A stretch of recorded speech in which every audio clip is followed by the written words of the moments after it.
also a very good door.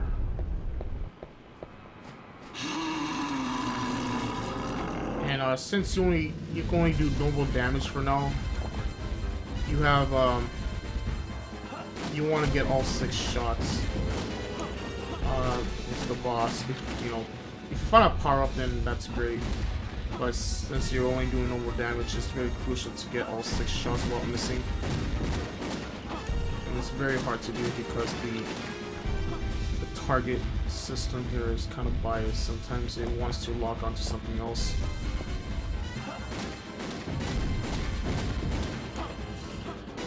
I think I saw the second shot missing. It's firing between his legs.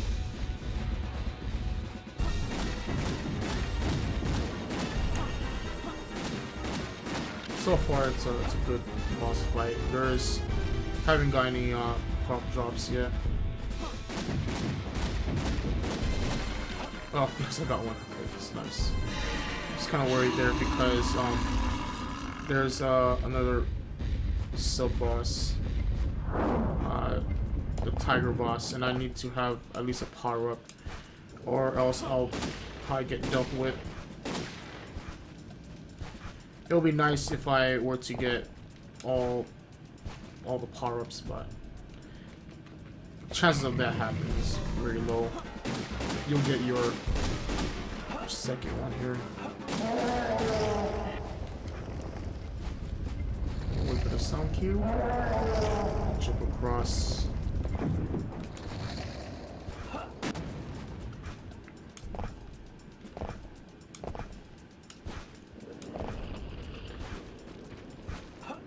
Like the throwing items and the jewels and the gold, they're not really necessary. All you need is just a gun and knowing where all the childrens are located. The first 3 children you gotta find. They're kind of like out in the open. However, the last 3, you have to fight them in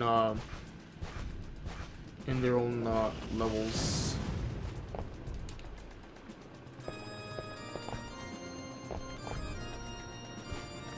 But that will be a little bit later.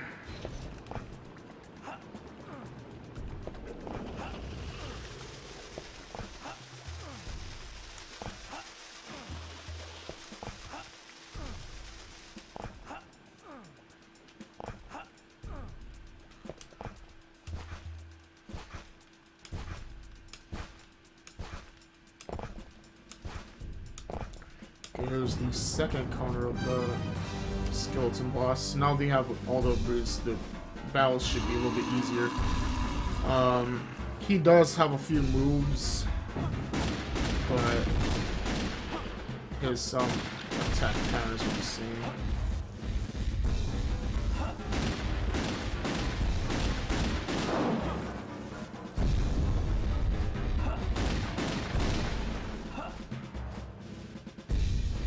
If you're able to land a couple shots, it will kind of speed up the process of him getting hurt and running around. You can still shoot him while he's running, but then it doesn't do a lot of damage as he would be standing, and that's where he puts the damage.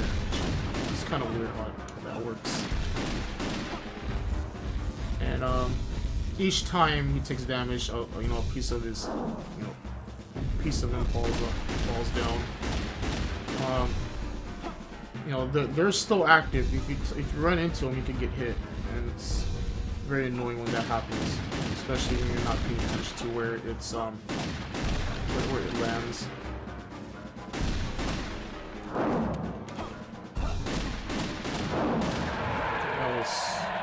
That was okay. I just had a little mishap there. Didn't know that it was reloading.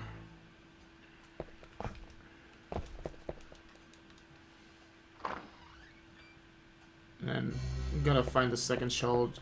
This child is located in the outer wall towers. I think the left tower. I hate when that happens.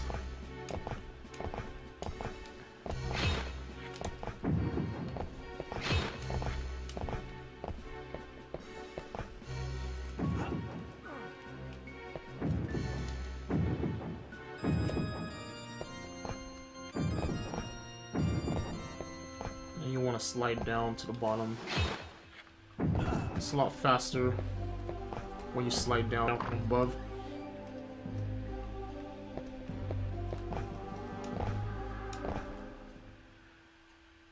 We gotta find the third child.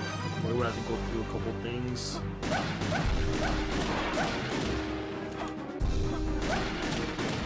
So far, that was good.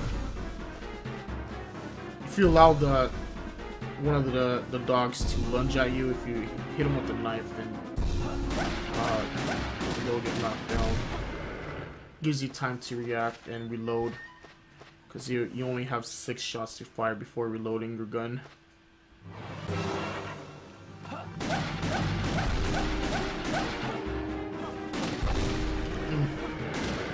Okay, I was good. Still take it.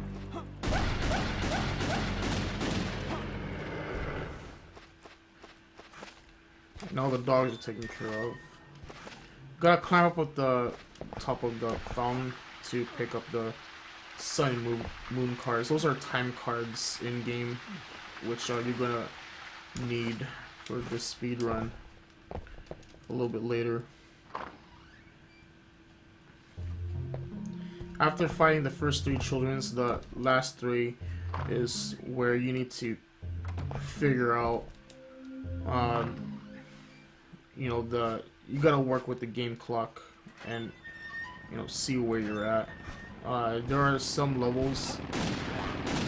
Right now, I'm kind of pressing on time.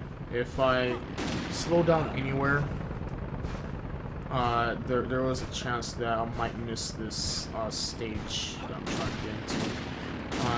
The stages, you can only access them in certain times. You know, depending on the in-game clock. So as I get there, I'll explain more in a little bit. We gotta find this third child.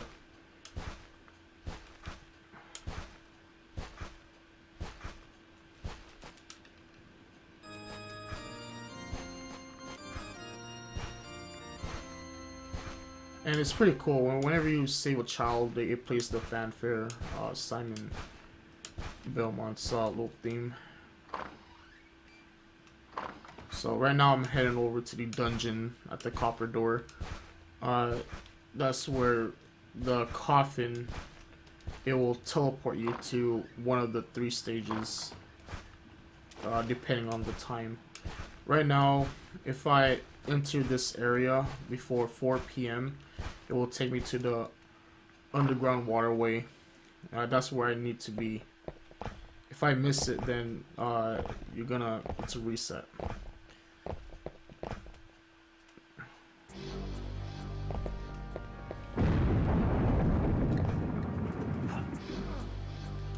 A lot of tricky, risky jumps here, and then, you know, jumping around corners, jumping like this part here. You gotta be careful how you do your little buffer jumps. Jumping is really key, because not only you move fast, you can maneuver around, you know, throughout the whole game, pretty much.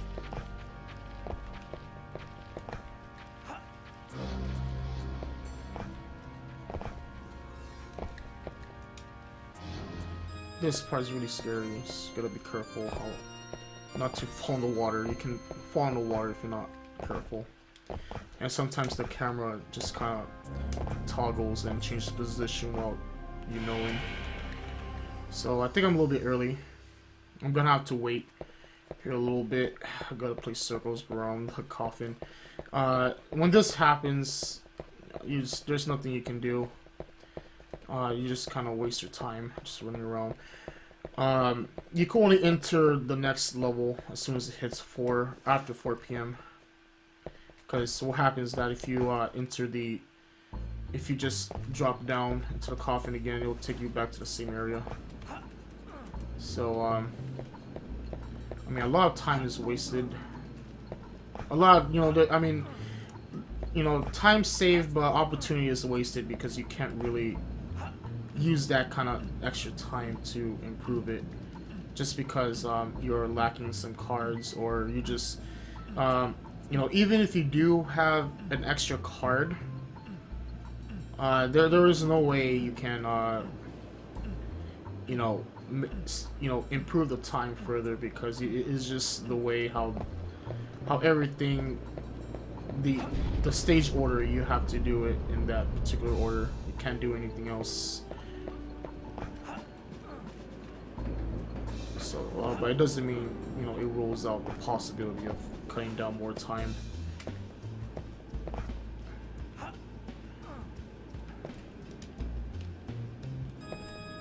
Some of these children are like hiding and need to be saved at obscure places.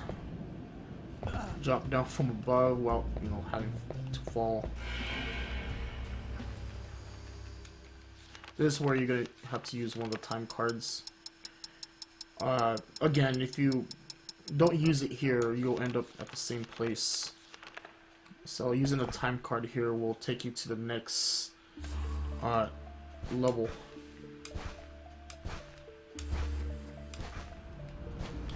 You only have 6 days remaining, and you already saved like 5 of the 6 children. And finding this last one, you have to end it right here in this stage, because in a scenario where you can't find all the children, you have to escape going through this level. So there are a couple ways to end the game. You know, so but you know, saving all the children will trigger the ending credits, and then if you don't, then you have to basically play through the whole game.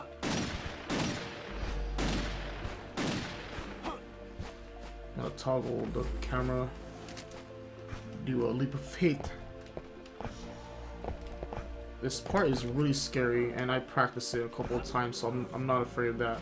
I don't have to drop down casually like I used to before, so I'm just doing, I'm going for everything here. I'm just taking high risk.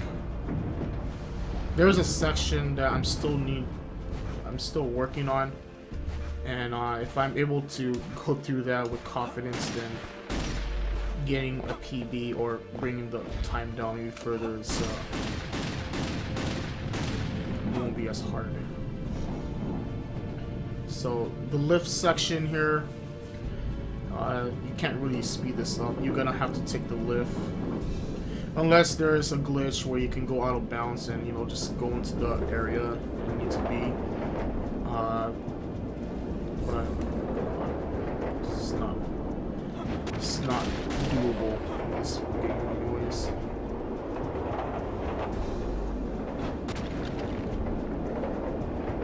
So I have to get off here and then just kind of have to wait for the second lift to take me to the correct area. So I have to wait here and try to be careful of any of the ghosts. And there's one of those things that comes barreling down, so you're gonna have to avoid that. But other than that, all you do is just wait for the lift.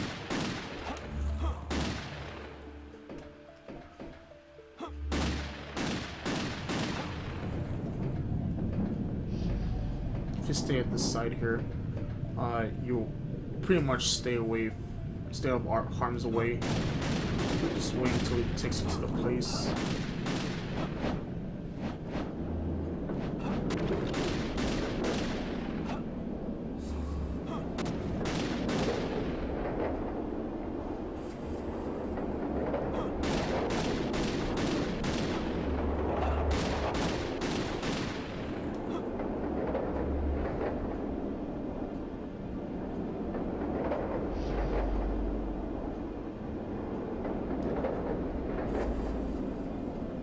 Looks like I made it to my destination, and I'm just trying to cut down times, try to do, like, you know, since I'm like kind of impatient, just kind of jump over like that. Okay, now this is where it can make and break me here. Now I have to toggle camera views as I approach there. Take check out some of the paths because they can, you know, stop you in the tracks and end up falling into the water.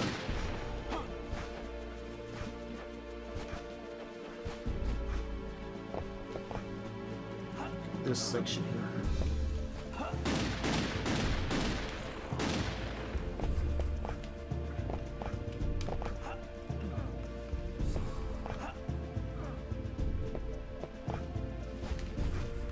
Okay, looks like I made it. All I need to do is use the final card to open this door.